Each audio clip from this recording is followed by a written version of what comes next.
Welcome to the China Myth Podcast, a show about understanding today's China and how to work more constructively with your Chinese counterparts. It's brought to you by EME China Consultants and hosted by me, Gene Xu, author of The Chinese Honeymoon Period, Everything We Know About China, and the soon-to-be published After the Chinese Honeymoon. All right, so again, these are all empathy exercises at the end of each chapter, and this is kind of a corny quote I came up with, this developing art of war soft skills from these 10 Chinese cultural concepts in the Chinese honeymoon period. And this is the 10 concepts that I think will provide you a foundation to improve how you communicate with your counterparts in China. Guanxi was the first one, and chapter 2 is Lìyì. All right, so first, what is the practical definition? The practical definition of Lìyì is the perceived personal benefit of deepening Guanxi. All right, so there's a relationship between whether somebody is willing to develop this Guanxi with you and what they perceive is their personal benefit. And this is something that we can talk about a little bit more detail. It's like, I think, Angela, you asked the question at the last event of someone that you were talking to in China, and you were frustrated. You know, it's always important not to understand how you benefit their company.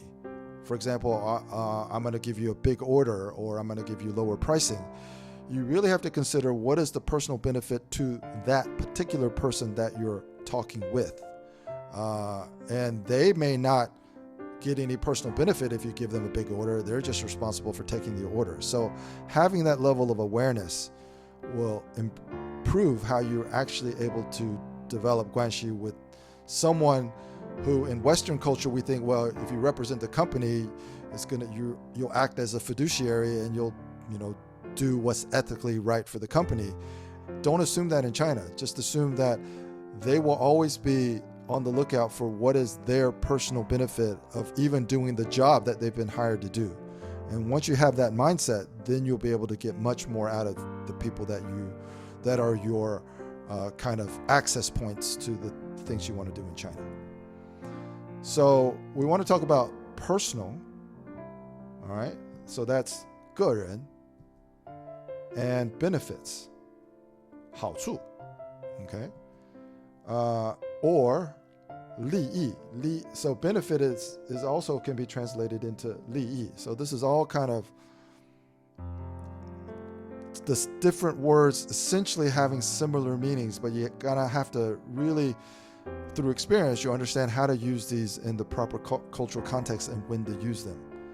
And of course, personal benefit is 个人好处, which means whatever person, like if I'm talking to somebody who's just a buyer, he's not even the procurement manager, he's not the owner of the company, what do they really care about? Well, they probably care more about the efficiency of how things are done, how quickly they can accomplish some of their objectives. They're probably going to be asking for lower pricing, and how quickly can they get answers to that?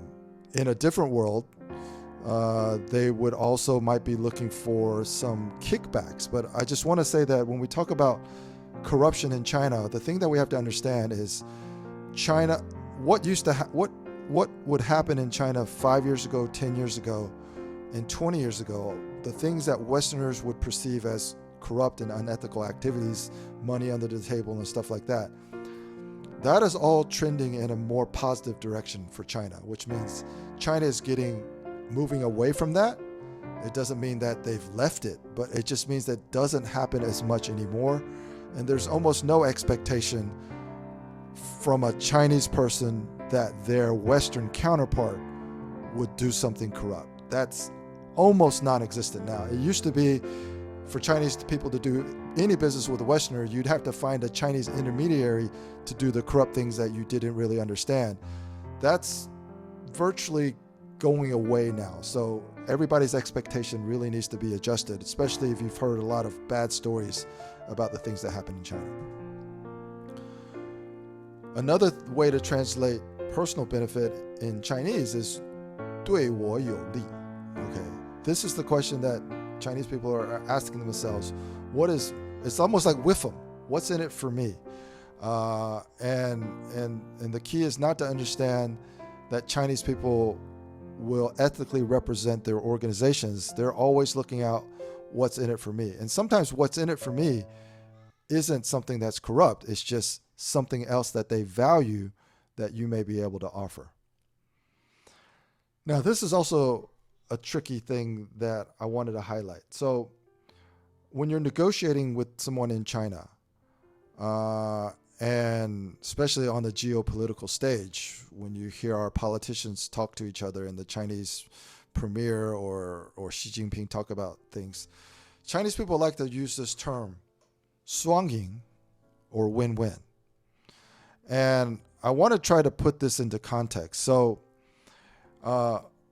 双赢 is almost like what we call a 口头禅. It's just something that they say before and after everything they want to say during their negotiation process. It's just something they say. It's not really how they think, at least not in a literal sense, except in terms of deepening Guanxi. Win-win only means that they want to exchange goodwill with you. That means they want to give you goodwill, but they expect some goodwill in return, and they want that continuous reciprocity. That's what they mean by win-win. So from a Western point of view, you don't really want to, it's confusing to try to interpret what win-win actually means. So the way that I explain it, it's not how they think in a literal sense. It's only how they speak in terms of wanting to deepen their Guanxi relationship with you. All right? Another important aspect of this practical definition is it is the perceived personal benefit. It may not be the actual personal benefit.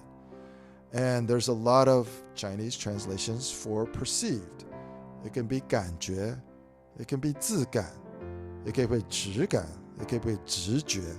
So there's a lot of ways to translate this word, but basically what it means it's just that they have a perception or feeling or a sense or an intuition that working with you, exchanging goodwill with you, will lead to some perceived personal benefit.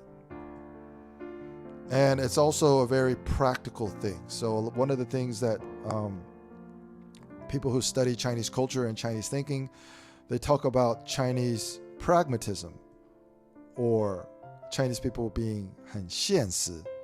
And this is something that is really, if you understand this term, Chinese pragmatism, 现实, then you'll understand why Chinese people sometimes disappoint you when the Guanxi isn't there. They're very pragmatic. And what that basically means is they don't feel that they're going to get the expected personal benefit by doing what is expected of them, even if it's something that they promised.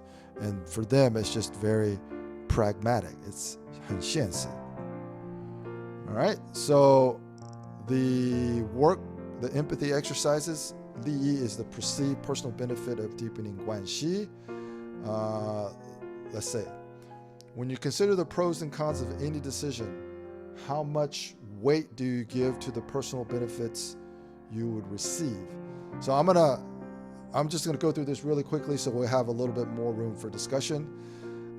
Weight would literally be translated into 重量, but I think what we're trying to achieve or capture is 轻重, or the severity of something, or 先后, what is the priority of doing something.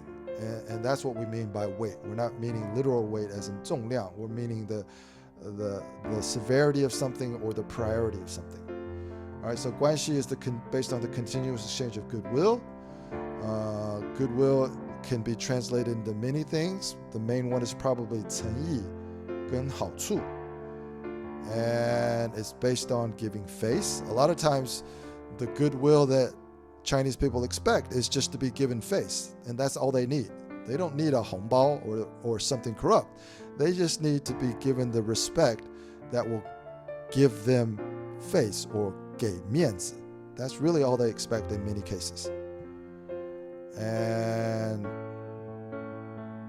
the way that you deepen Guanxi, we talked about that. The drinking, the entertainment.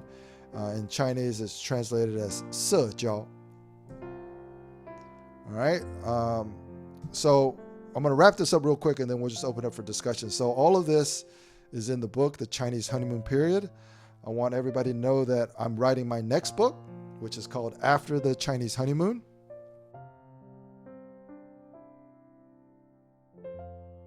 Follow me for more insights about yourself in relation to your Chinese counterparts. And remember, a cultural dichotomy is just a contrast that lacks curiosity.